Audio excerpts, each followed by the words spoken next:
Thanks for joining us at Right On Replicas, where we're proud to bring you the best scale model kit reviews on the planet.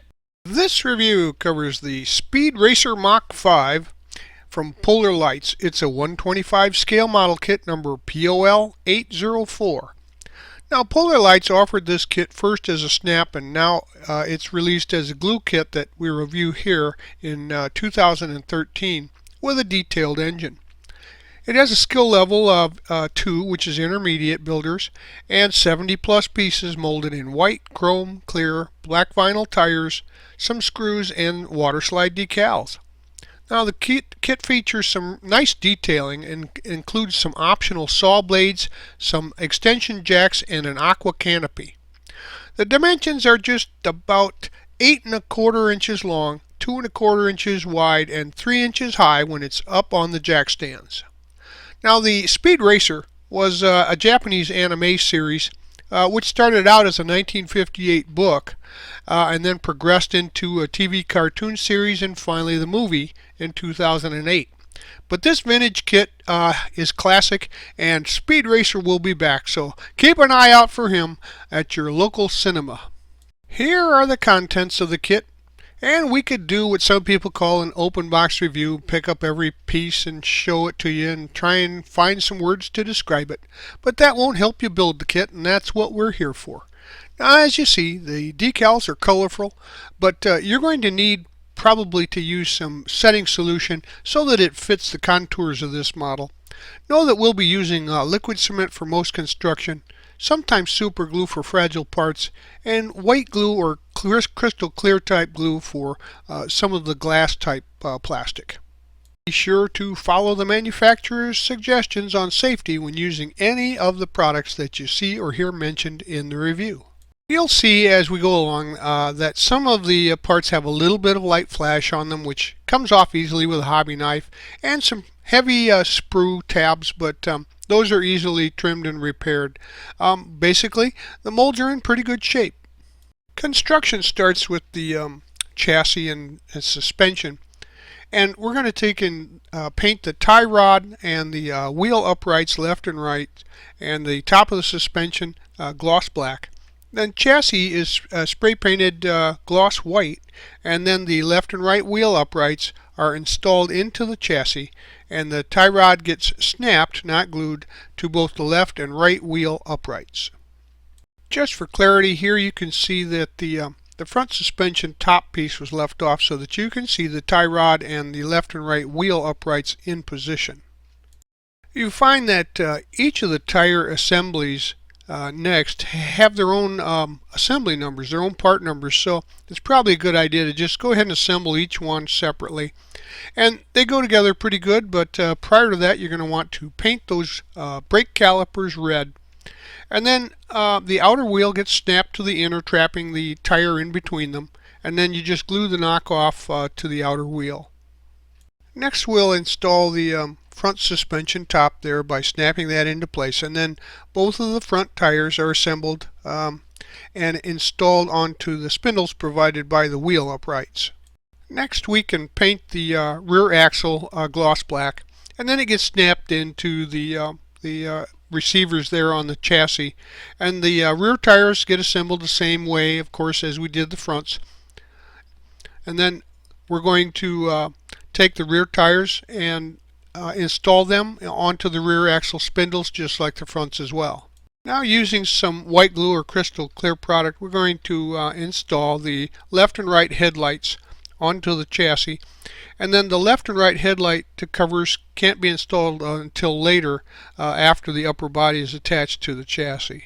So here you have to decide if you want to use the front saw option, and I decided to use those. So the left and right blade arms are painted steel color, and a part of the saw blades gets painted kind of a metallic gray, as you'll see there, and the left and the right blade arms are attached to the chassis, and then the saw blades get snapped onto the blade's arms. Next we can gather up the interior pieces and paint those testers gloss red, and then the homing robot box portion gets painted highlighted in some flat black. Now the right and left door panel, the dashboard, and the instrument panel, they're all painted gloss red. And then the steering column and the steering wheel are painted gloss red with silver highlights, for the metal parts. And the steering shaft is painted metallic gray. Now the homing robot gets painted with some silver color for highlight, and the pedals are painted with flat black. Next, we'll grab those interior pieces and we'll glue the pedals to the back of the instrument panel. And then the steering column gets glued to the front of the instrument panel, and the instrument panel is glued onto the interior. And the steering shaft then gets inserted through the interior wall into the instrument panel through the steering column until it's about 1/4 of an inch sticking out there, and then the wheel gets glued to the end of the shaft. And once that glue is dried there, you can push it down on the steering wheel until it touches the column there. Now the left and right door panels are put into place. They just snap there, and then the dashboard is attached to the instrument panel and the interior. And the homing robot finally gets snapped into the box on the interior too. The front seats are painted gloss red, and then the seat belts get painted semi-gloss black with some silver buckle detail. And the seat belts are then snapped onto the seats, and the handbrake stick shift are snapped into place on the interior. The rear view mirror finally gets attached to the dashboard, and the seat assemblies then can be glued into the interior pan. Now we can grab some of these pieces out of the kit for sub-assembly and painting prior to that. And the rear wheel wells get painted with some gloss black, and the seat headrest it gets painted gloss red. The firewall is red also on the interior side, and black on the engine bay side. And the right engine part and the left engine piece there, the halves, and the muffler and they get painted mufflers. They get painted aluminum. Now the inspection panel is semi-gloss black, and the turbine is chrome silver.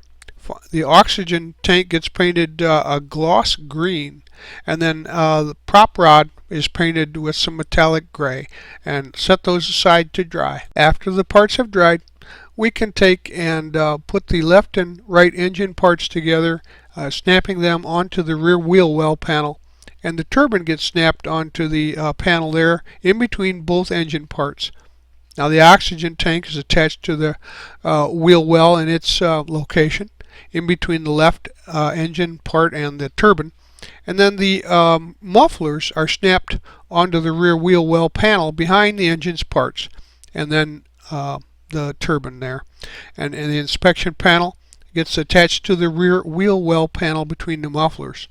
The seat headrest is glued to the firewall, and then the firewall snapped onto the rear wheel well panel. The prop rod finally gets attached to the left fender.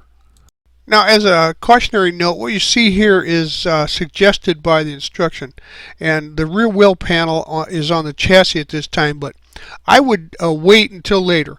Don't attach it to the chassis yet, because it's really easier in the final assembly to put the rear wheel panel into the body and then install the chassis.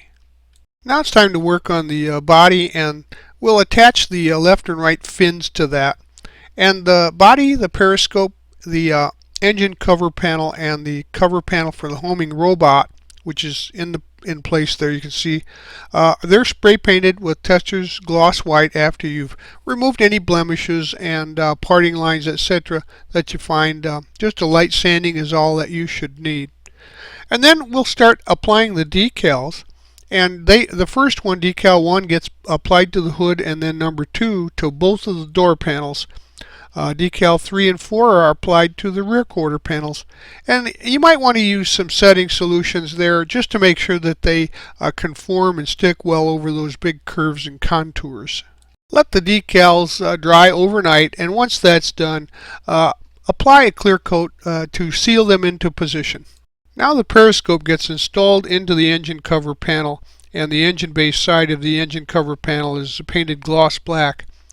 Then the engine cover panel hinge gets painted black and it's glued to the cover panel. And after I did that, I realized that it would be a lot easier to do this in reverse, and that would be to install the engine cover panel into the body first and then glue the hinge on.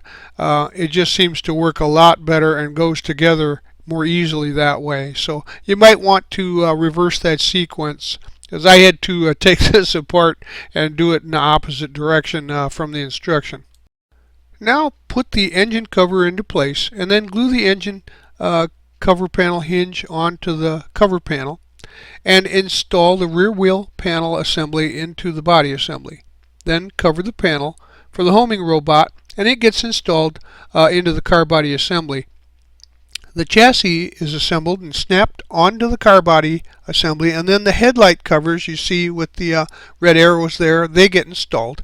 You can glue them in place, and the side mirror is attached to the passenger side of the car body. Now the windshield is glued to the car body assembly with some clear part cement or some white glue, and there's an optional bulletproof underwater canopy that's also available if you choose to use that. There are two screws. You can see the forward one there in this shot, and then that installs the chassis to secure the body, car body to the chassis. At the rear of the Speed Racer, I just added a little flat black to the exhaust tips there to give it a little more realism. Here's the optional ion jack stands, and those can be painted steel with some gloss white base feet. And of course there was a little molding line there on the base, so you can see that that was indicated by the green line. You can just sand those off with a sandpaper file and then paint those up and get those ready for installation if you choose that option. So go ahead and glue the jack stands into place. Just make sure that they're pretty much vertical and that they're equally spaced so that they look proper.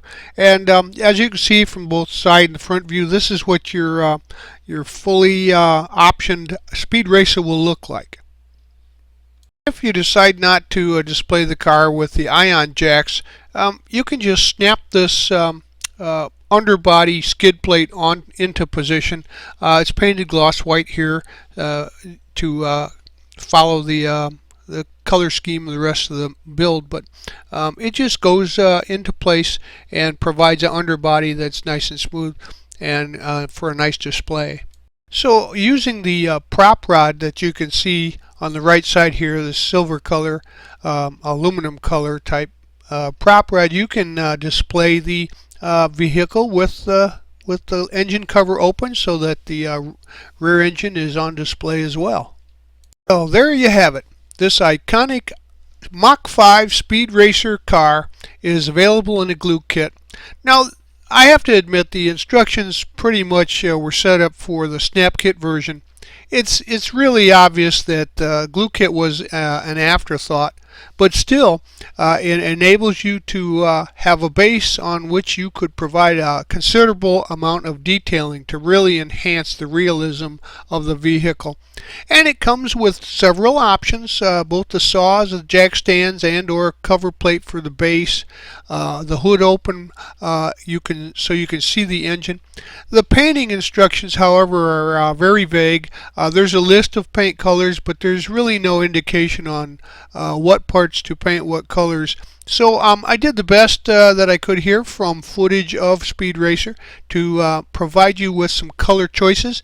The engine, on the other hand, would take quite a bit of work to find out what it was in the cartoon. So if you're a Speed Racer fan, or you're looking for a really sharp looking model to draw attention on your display shelf, I'd buy one of these and put it together myself. Well, we hope you liked this step-by-step premium model kit review, and so that you don't miss any more, please subscribe to our YouTube channel, but you can find us on Facebook and our website rightonreplicas.com. Thanks.